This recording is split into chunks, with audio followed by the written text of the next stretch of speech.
오늘날 병원에서 단돈 몇천 원이면 치료할 수 있는 병이 한때 한 나라의 최고 권력자를 무릎 꿇렸다면 믿으시겠습니까? 항생제 한 알이면 끝날 감염이 수백 년 동안 왕좌를 흔들고 역사의 흐름까지 바꿔 놓았습니다. 지금부터 그 소름 돋는 이야기를 시작하겠습니다. 고려 왕조를 이어 세워진 대한왕조는 500년이 넘는 세월 동안 27명의 군주가 왕좌에 앉았습니다. 그런데 이 군주들 가운데 상당수가 하나의 공통된 질병에 시달렸습니다. 바로 종기라 불리는 피부의 염증성 질환이었습니다. 현대인의 눈으로 보면 종기란 그저 피부에 생기는 작은 고름집 정도입니다. 털구멍에 세균이 들어가 빨갛게 붓고 욱신거리다가 며칠 지나면 낫는 사소한 병이죠. 동네 약국에서 연고 하나만 사발라도 되고 가까운 피부과에 가면 간단히 째고 끝납니다. 빠르면 사흘, 느려도 열흘이면 깨끗이 사라집니다. 그래서 우리는 종기를 대수롭지 않게 여깁니다. 하지만 대한 왕조 시대의 종기는 우리가 아는 그것과 완전히 다른 존재였습니다. 이 시대 기록에 등장하는 종기는 단순한 피부질환의 범주를 훨씬 넘어섰습니다. 피부 표면의 염증은 시작에 불과했고 근육과 혈관을 타고 깊숙이 파고들었습니다. 심한 경우에는 뼈까지 썩어 들어갔습니다. 오늘날 의학 용어로 바꾸면 봉화지겸에서 괴사성 근막염까지 포함하는 넓은 개념이었습니다. 골수염이나 신부농양까지도 모두 종기라는 하나의 이름으로 불렸습니다. 때로는 악성종양 즉 암 덩어리조차 종기로 분류되기도 했습니다. 당시 최고의 의학서인 제민요람을 펼쳐보면 이것이 더욱 선명해집니다. 이 의서는 종기를 부위별로 세밀하게 나누어 기록했습니다. 등에 나는 것은 배창이라 했고 엉덩이에 나는 것은 좌창이라 했습니다. 뼈 주변에 생기는 것은 골절라 했고 목에 생기는 것은 경절라 했습니다. 수십 가지로 분류된 이 질환들은 오늘날이라면 응급실에 실려가야 할 중증 감염이었습니다. 그런데 당시에는 이 모든 것이 종기라는 하나의 단어로 뭉뚱그려졌던 것입니다. 이 가운데 특히 왕들에게 치명적이었던 것은 등에 생기는 배창이었습니다. 등은 인체에서 본인이 직접 볼 수 없는 거의 유일한 넓은 부위입니다. 초기에 작은 뾰루지가 나도 본인은 알아차리기 어렵습니다. 내관이나 의관이 발견했을 때는 이미 염증이 깊이 퍼진 후인 경우가 많았습니다. 게다가 등은 근육층이 두껍고 혈류가 풍부한 부위입니다. 한번 세균이 자리를 잡으면 두꺼운 근육 사이로 파고들며 걷잡을 수 없이 번져 나갔습니다. 마치 마른 숲에 떨어진 불씨처럼 감염은 사방으로 퍼졌습니다. 왕조의 공식 기록을 보면 등창으로 고생한 군주가 유독 많았던 것이 바로 이런 해부학적 이유 때문이었습니다. 그렇다면 이 무시무시한 병 앞에서 당시 의술은 왜 속수무책이었을까요? 핵심은 항생제의 부재에 있었습니다. 세균이 인체에 침투하여 감염을 일으킨다는 사실이 밝혀진 것은 서양에서도 불과 100수십 년 전의 일입니다. 영국의 한 과학자가 푸른 곰팡이에서 세균을 죽이는 물질을 발견한 것이 2000년대 초반이 아니라 겨우 1928년의 일이었습니다. 그 이전까지 전 세계 인류는 세균 감염 앞에서 뾰족한 수가 없었습니다. 대한 왕조 시대의 의관들은 세균이라는 존재 자체를 몰랐습니다. 눈에 보이지 않는 미세한 생물이 상처를 통해 몸속으로 들어온다는 개념 자체가 없었습니다. 현미경이 발명되기 전이었으니 당연한 일이었습니다. 그들의 눈에 종기란 체내의 기운이 막혀 열이 뭉치고 독이 쌓여 생기는 것이었습니다. 나쁜 기운을 빼내고 열을 식히면 낫는다고 믿었습니다. 하지만 실제로 종기 안에서는 포도상구균이나 연쇄상구균 같은 세균이 맹렬하게 증식하고 있었습니다. 오늘날이라면 항생제 한 알로 이 세균을 순식간에 제압할 수 있습니다. 그러나 당시에는 그 세균이 아무런 저항을 받지 않고 자유롭게 퍼져나갔습니다. 피부에서 시작된 감염은 근육층으로 파고들었습니다. 근육을 뚫고 혈관 속으로 침투했습니다. 혈관을 타고 온몸 구석구석으로 퍼졌습니다. 이것이 바로 폐혈증입니다. 폐혈증이 시작되면 인체는 걷잡을 수 없는 혼란에 빠집니다. 먼저 고열이 나기 시작합니다. 체온이 40도를 넘어 오르락내리락합니다. 온몸에 오한이 들고 이가 딱딱 부딪힐 정도로 떨립니다. 맥박이 분당 120회 이상으로 치솟고 호흡이 가빠집니다. 혈압이 급격히 떨어지면서 손발이 차가워지고 피부가 창백해집니다. 그러다 얼굴이 검붉게 변합니다. 의식이 흐려지기 시작합니다. 헛소리를 하거나 주변 사람을 알아보지 못합니다. 이것은 장기들이 하나씩 기능을 멈추기 시작한다는 신호입니다. 의학에서는 이를 다발성 장기 부전이라 부릅니다. 간이 멈추고 콩팥이 멈추고 폐가 멈추고 마지막으로 심장이 멈춥니다. 이 모든 과정이 빠르면 하루 이틀 만에 진행되었습니다. 왕조의 공식 기록에는 어제까지 멀쩡하던 군주가 갑자기 쓰러져 며칠 만에 승하했다는 내용이 여러 차례 등장합니다. 현대의학의 관점에서 보면 이는 전형적인 폐혈증의 급성 진행 과정입니다. 결국 대한 왕조 시대의 종기 사망이란 사실상 폐혈증으로 인한 죽음이었던 것입니다. 피부에 작은 염증이 온몸을 집어삼킨 것입니다. 이제 종기가 얼마나 무서운 병이었는지는 충분히 이해하셨을 것입니다. 하지만 여기서 한 가지 의문이 생깁니다. 왜 하필 왕에게 이 병이 더 자주 그리고 더 심하게 나타났을까요? 가난한 백성들보다 잘 먹고 좋은 치료를 받는 군주가 왜 더 취약했을까요? 그 답은 놀랍게도 왕의 호화로운 일상 그 자체에 숨어 있었습니다. 대한 왕조의 군주는 하루에 5차례 식사를 했습니다. 일은 새벽의 죽상에 해당하는 초조반이 있었고 아침과 점심에 정식 수라가 있었습니다. 오후에 간식에 해당하는 낮것상이 있었고 밤늦은 시각의 야참까지 5번이었습니다. 한 번의 수라상에는 12가지 이상의 반찬이 올라왔습니다. 쇠고기와 돼지고기, 닭고기가 빠지지 않았고 각종 해산물과 젓갈이 곁들여졌습니다. 기름에 지진 전과 볶음 요리가 가득했고 달콤한 한과와 떡이 후식으로 나왔습니다. 오늘날 영양학의 관점에서 보면 이것은 전형적인 고단백 고지방 고칼로리 식단입니다. 이런 식사를 하루에 5번씩 매일 먹었습니다.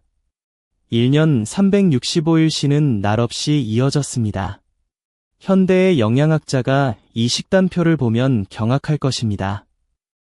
하루 섭취 칼로리가 4,000에서 5,000kcal에 달했을 것으로 추정됩니다. 성인 남성 권장 섭취량의 2배가 넘는 양입니다. 이런 식단을 수십 년간 지속하면 인체에 어떤 변화가 일어날까요? 먼저 내장 지방이 축적됩니다. 혈당이 만성적으로 높아집니다.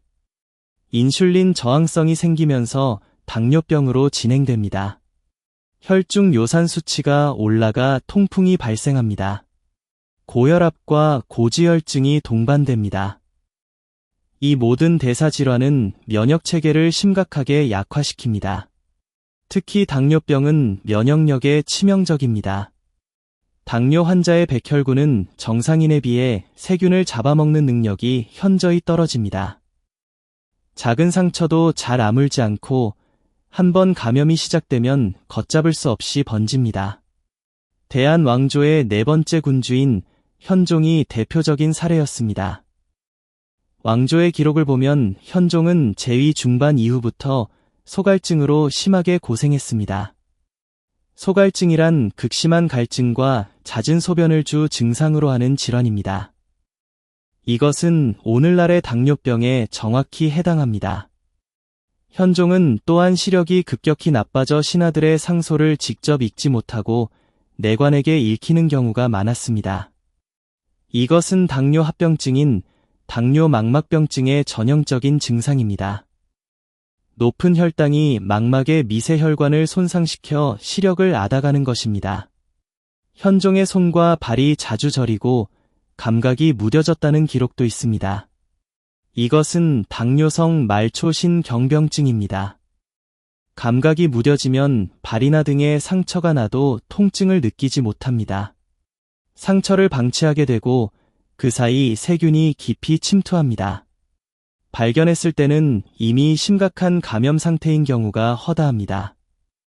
현종만이 아니었습니다.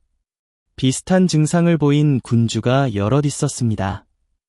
왕실의 과도한 식단이 세대를 넘어 반복적으로 같은 질병을 만들어낸 것입니다. 식단 문제에 더하여 왕의 일상은 극심한 운동 부족의 연속이었습니다. 대한 왕조의 군주가 궁궐 밖을 나서는 일은 1년에 손에 꼽을 정도였습니다. 종묘제사나 설릉 참배 같은 의례적인 행차가 아니면 궁 밖으로 나갈 이유가 없었습니다. 왕의 하루 일과를 구체적으로 살펴보면 운동 부족의 심각성이 드러납니다. 새벽 5시에 기상하여 아침 경연인 조강에 참석합니다. 오전에는 조정 대신들과 조회를 열어 국정을 논의합니다. 오후에는 주강과 석강이라 불리는 학문 강론에 참여합니다. 경연이 끝나면 각 관청에서 올린 상소와 보고서를 검토합니다. 저녁 수라 이후에도 밀린 문서를 처리합니다. 밤 11시가 넘어서야 잠자리에 드는 경우가 다반사였습니다. 하루 15시간에서 18시간을 의자에 앉아 보내는 극단적인 좌식 생활이었습니다. 오랜 시간 앉아 있으면 엉덩이와 등 허벅지 부위에 지속적인 압박이 가해집니다. 압박받는 부위의 혈류가 차단됩니다. 산소와 영양분 공급이 줄어들면서 피부 조직이 약해집니다. 세균에 대한 국소적인 방어력이 떨어지는 것입니다. 바로 그 부위에 종기가 잘 생기는 이유입니다. 엉덩이와 등에 종기가 유독 많았던 것은 결코 우연이 아니었습니다. 여기에 정치적 스트레스가 더해졌습니다. 대한 왕조의 군주는 신하들의 당파 싸움 한가운데에서 균형을 잡아야 했습니다. 한쪽에 힘을 실으면 다른 쪽이 반발했고 중립을 지키면 양쪽 모두에게 비난을 받았습니다.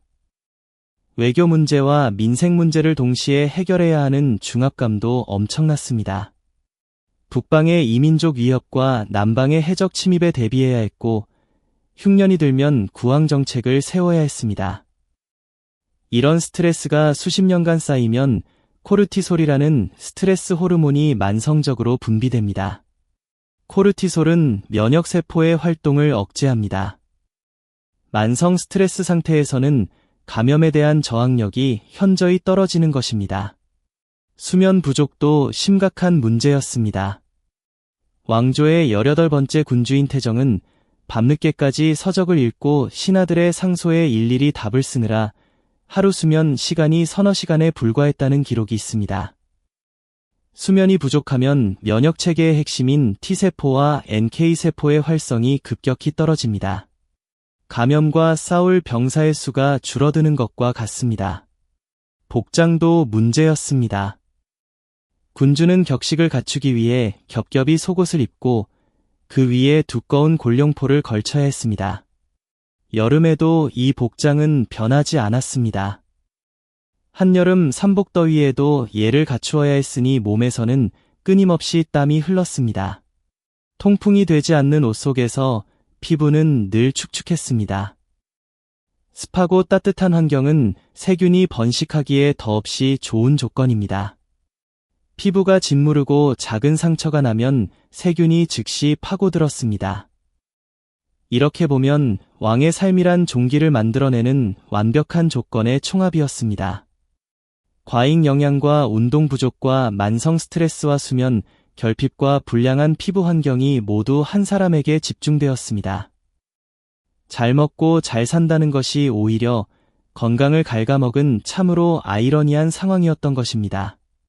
같은 시대 일반 백성들의 삶과 비교하면 이 아이러니가 더욱 선명해집니다. 백성들의 하루 식사는 2끼가 보통이었습니다.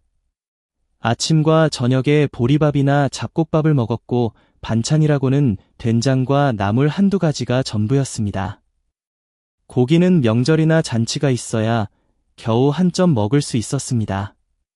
왕의 12첩 반상과는 하늘과 땅 차이였습니다. 하지만 역설적이게도 이 소박한 식단이 건강에는 오히려 이로웠습니다. 잡곡밥은 백미보다 식이섬유가 풍부하여 혈당을 천천히 올립니다. 나물은 비타민과 미네랄의 보고입니다. 된장에는 유익한 발효 미생물이 가득합니다. 과식할 기회가 없었으니 비만이나 당뇨의 위험은 극히 낮았습니다. 백성들은 또한 하루 종일 몸을 움직였습니다. 논에서 모를 심고 밭에서 김을 메고 산에서 나무를 했습니다. 이런 육체 노동은 혈액순환을 촉진하고 면역체계를 활성화합니다. 운동은 자연적인 면역 강화제인 셈입니다. 물론 백성들에게도 종기는 있었습니다. 하지만 양상이 달랐습니다. 영양 부족으로 인한 면역 저하가 문제였고 이생 환경의 열악함이 감염의 원인이었습니다. 깨끗한 물을 구하기 어려웠고 상처가 나도 제대로 된 치료를 받을 곳이 없었습니다. 왕실은 과잉이 독이었고 백성은 결핍이 독이었습니다. 같은 병 앞에서 정반대의 이유로 고통받은 것입니다. 오늘날로 치면 선진국의 생활습관병과 개발도상국의 감염병이 한 시대에 공존한 것과 비슷한 구도입니다. 이제 치료 현장을 들여다보겠습니다. 왕에게 종기가 났을 때 치료만 잘하면 살릴 수 있지 않았을까 하는 의문이 드실 것입니다. 하지만 안타깝게도 당시의 치료 자체가 또 다른 지옥이었습니다. 마취도 없고 소독도 없는 시대의 외과적 처치가 어떤 것이었는지 그 실상을 살펴보겠습니다. 대한 왕조 시대 종기 치료의 기본 순서는 이러했습니다. 먼저 종기가 충분히 무르익을 때까지 기다렸습니다. 그동안 곰의 쓸개즙이나 두꺼비의 분비물 각종 약초를 갈아 만든 고약을 종기 위에 두텁게 발랐습니다. 이 고약에는 미미한 소염 작용이 있었을 수 있습니다. 하지만 세균을 직접 죽이는 성분은 포함되어 있지 않았습니다. 통증을 약간 줄이고 염증 반응을 조금 완화하는 것이 고약이 할 수 있는 최대한이었습니다. 고약을 바르는 동안에도 종기 안의 세균은 쉬지 않고 증식했습니다. 고름이 점점 차올라 종기가 팽팽하게 부풀었습니다. 결국 칼로 째는 수밖에 없었습니다. 당시 의관들은 침도라 불리는 뾰족한 금속 칼을 사용했습니다. 이 칼을 불에 달구어 쓰기도 했는데 이것은 소독이 아니라 절개 시 출혈을 줄이기 위한 지혈 목적이었습니다. 세균을 죽이겠다는 의도는 애초에 없었습니다. 세균의 존재를 몰랐으니 당연한 일이었습니다. 왕조의 5번째 군주인 숭종의 사례가 가장 처참하게 기록되어 있습니다. 숭종의 나이 39이던 해였습니다. 등에 난 종기가 날이 갈수록 커져 급기야 어른 손바닥보다 큰 크기에 이르렀습니다. 종기 주변의 살이 검붉게 변하며 썩어 들어갔습니다. 오늘날 의학으로 보면 전형적인 괴사성 연조직 감염의 진행 과정입니다. 의관들은 이 거대한 고름 주머니를 칼로 절개해야 했습니다. 마취제는 존재하지 않았습니다. 왕은 완전히 깨어있는 상태에서 등에 살이 갈라지는 고통을 온전히 감내해야 했습니다. 기록에는 칼이 들어가자 대량의 피고름이 쏟아져 나왔다고 적혀 있습니다. 그 순간 군주가 겪었을 고통은 상상을 초월합니다. 마취 없이 감염된 살을 가르고 썩은 조직과 고름과 피가 한꺼번에 쏟아지는 것입니다. 극심한 통증으로 인해 실신하거나 쇼크에 빠지는 경우도 있었습니다. 하지만 진짜 문제는 그 다음이었습니다. 칼로 째고 나면 커다란 개방 창상이 남습니다. 이 상처를 소독할 방법이 없었습니다. 의서에는 절개 후 약초를 달인물로 상처를 씻고 특정 연고를 바르라고 기록되어 있습니다. 하지만 이것으로는 2차 감염을 막을 수 없었습니다. 고름을 빼낸 빈 공간에 새로운 세균이 들어왔습니다. 소독되지 않은 칼과 소독되지 않은 거즈와 소독되지 않은 손이 오히려 새로운 세균을 불러들였습니다. 종기를 째고 나면 며칠간 상태가 호전되는 듯 보였습니다. 열이 약간 내리고 통증이 줄어들었습니다. 하지만 얼마 지나지 않아 같은 자리에서 다시 고름이 차오르기 시작했습니다. 또다시 칼을 대야 했습니다.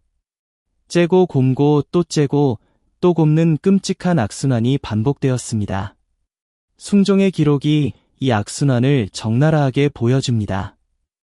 의관들이 수차례에 걸쳐 고름을 짜냈지만 상처는 아물지 않았습니다.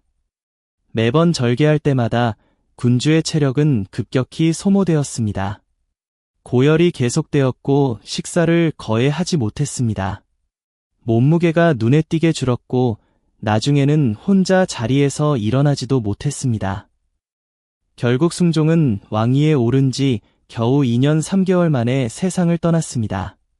같은 시기 서양의 사정도 크게 다르지 않았습니다. 유럽의 한 강대국 군주는 하반신에 큰 농양이 생겨 대수술을 받아야 했습니다. 궁정예과 의사가 특별히 제작한 칼로 수술을 집도했습니다. 수술 자체는 성공했지만 그 과정에서 군주가 겪은 고통은 처절했다고 궁정 기록에 남아 있습니다. 서양에서는 포도주나 증류주를 상처에 부어 원시적인 소독을 시도하기도 했습니다. 알코올이 일부 세균을 죽이는 효과가 있었으므로 동양보다는 약간 나은 점이 있었을 수 있습니다. 하지만 근본적인 해결책은 될 수 없었습니다. 영국의 한 군주도 다리의 만성 감염으로 말년에 극심한 고통 속에서 지냈습니다. 상처에서 악취가 나고 주변 사람들이 가까이 오기를 꺼렸다는 기록이 있습니다. 동서양을 막론하고 항생제가 없던 시대의 깊은 감염은 곧 생명의 위협이었습니다. 의술의 한계만이 문제가 아니었습니다. 대한 왕조에서는 군주의 몸에 칼을 대는 행위 자체가 정치적으로 엄청난 부담이었습니다. 만약 치료 과정에서 왕의 상태가 악화되거나 왕이 숨을 거두기라도 하면 담당 의관은 물론이고 그 가족까지 처벌을 받았습니다. 가벼우면 파직이고 무거우면 유배나 사형이었습니다. 이런 상황에서 위관들이 과감한 처치를 할 수 있었을까요? 왕조 기록 중 13번째 군주 인종 제25년의 기록을 보면 군주의 종기 치료를 두고 의관들 사이에서 격렬한 논쟁이 벌어집니다.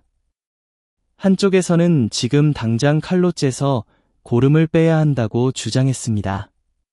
다른 쪽에서는 군주의 옥체에 함부로 칼을 댈 수 없다며 반대했습니다. 오늘날 감염학에서 가장 중요하게 여기는 원칙은 빠른 배농입니다. 고름을 빨리 빼내야 감염의 확산을 막을 수 있습니다. 시간이 지체될수록 세균은 더 깊이 퍼지고 폐혈증의 위험은 높아집니다. 하지만 대한 왕조에서는 정치적 부담과 책임 회피의 심리 때문에 이 결정적인 시간을 번번이 놓쳤습니다. 의관들이 논쟁하는 동안 세균은 쉬지 않고 퍼져나갔습니다. 마침내 칼을 대기로 결정했을 때는 이미 감염이 돌이킬 수 없을 만큼 번진 후였습니다. 골든타임을 정치가 잡아먹은 것입니다. 이 비극은 한 명의 군주에게만 일어난 일이 아니었습니다. 500년 왕조의 역사를 관통하며 종기는 마치 저주처럼 왕실을 따라다녔습니다. 숭종은 등에 거대한 감염으로 제2년 만에 세상을 떠났습니다. 이 군주의 아버지인 현종이 평생을 바쳐 키운 후계자가 고름집 하나에 쓰러진 것입니다. 숭종이 일찍 죽지 않았더라면 그 어린 아들이 왕위에 오를 일도 없었을 것입니다. 왕위를 노리는 세력의 반란도 일어나지 않았을 것입니다. 종기 하나가 왕조의 역사 자체를 바꿔놓은 셈입니다. 태정의 경우도 비극적이었습니다. 태정의 나이 49이던 해였습니다. 기록을 보면 태정의 등과 옆구리에 종기가 발생했고 급격히 악화되어 고열이 계속되었다고 합니다. 궁중의 모든 의관이 총동원되었습니다. 전국 팔도에서 귀한 약재가 올라왔습니다. 산삼과 녹용과 우황이 쓰였고 온갖 처방이 동원되었습니다. 하지만 이미 세균은 혈관을 타고 온몸에 퍼진 후였습니다. 어떤 약초도 혈류 속의 세균을 잡을 수는 없었습니다. 증상이 나타난 지 열흘 만에 태정은 갑작스럽게 숨을 거두었습니다. 다만 태정의 정확한 사인에 대해서는 오늘날까지도 학계에서 논쟁이 계속되고 있습니다. 일부 학자는 정치적 암살의 가능성을 제기합니다. 다른 학자들은 종기의 악화로 인한 폐혈증이 직접적 사인이라고 봅니다. 어느 쪽이든 개혁 정치를 펼치며 새로운 시대를 열어가던 군주의 갑작스러운 죽음은 왕조 후기의 역사를 완전히 뒤바꿔 놓았습니다. 태정이 10년만 더 살았어도 그 후의 세도 정치와 외세 침략에 대한 대응이 완전히 달라졌을 것이라고 많은 역사학자들이 지적합니다. 인종 역시 제2 말년에 종기를 포함한 여러 질환에 시달리다 38의 나이로 세상을 떠났습니다. 왕조의 문화 전성기를 이끌던 군주였습니다. 그의 죽음 이후 왕조의 문화적 역량은 눈에 띄게 쇠퇴했습니다. 15번째 군주인 명종의 경우는 더욱 안타까웠습니다. 명종은 제2 겨우 4년 만에 37의 나이로 세상을 떠났습니다.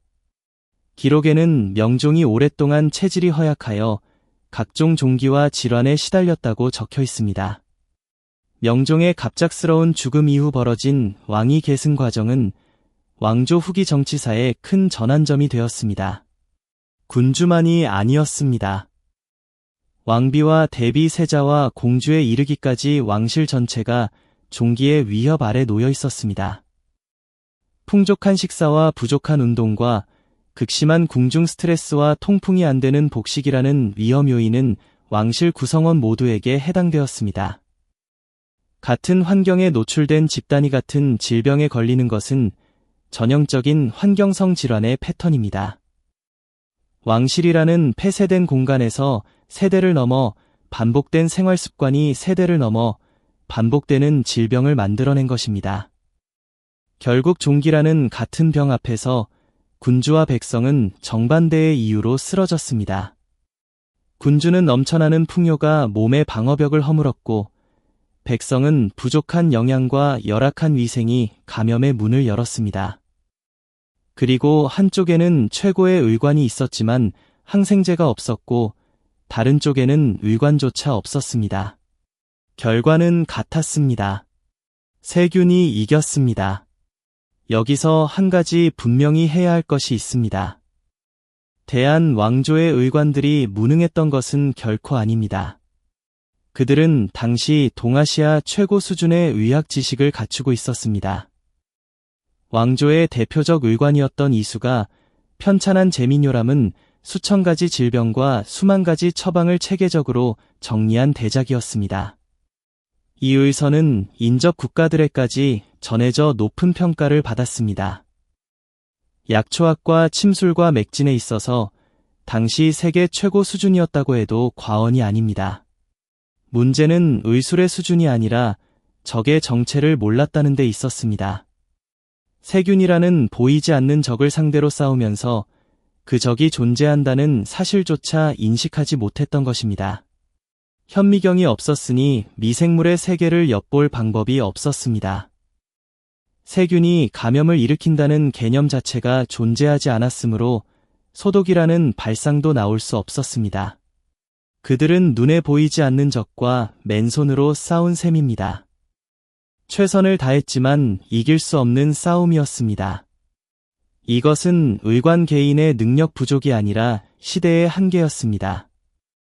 그리고 이 한계는 대한 왕조만의 문제가 아니라 전 세계 인류 공통의 한계였습니다.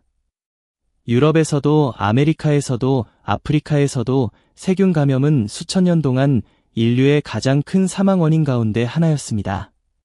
이제 다시 현재로 돌아와 보겠습니다. 500년 전 한 나라의 최고 권력자가 온 나라의 자원을 동원하고도 막지 못한 감염을 오늘 우리는 동네 병원에서 30분 만에 치료합니다. 의사가 상처를 소독하고 필요하면 째서 고름을 빼고 항생제를 처방합니다. 3, 4일이면 깨끗이 낫습니다. 불과 100년 전까지만 해도 사형 선고나 다름없던 감염이 이제는 알약 몇 알로 사라집니다.